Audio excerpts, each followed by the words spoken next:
আজকের ওয়েদারটা কি সুন্দর, তাই না? চারিপাশে মেঘ, বৃষ্টি, গরম নেই এবং একটা ঠান্ডা ঠান্ডা ভাব। আর এই সুন্দর দৃশ্যে কিছু ভালো খেতে ইচ্ছা করলে বানিয়ে ফেলি। তাই আজকে মেনুতে খিচুড়ি আর মাছ ভাজা। এই যে এখানে খিচুড়িটা রেডি হয়ে গেছে, আর এখানে ফোড়ন দিয়ে নেব শুকনো লঙ্কা, পেঁয়াজ আর একটু জিরে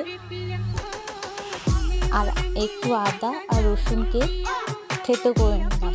সব কটাকে বেশ ভালো ভালো করে ভেজে নেব আর খিচুড়ির মধ্যে ফোড়নটা দিয়ে নেব।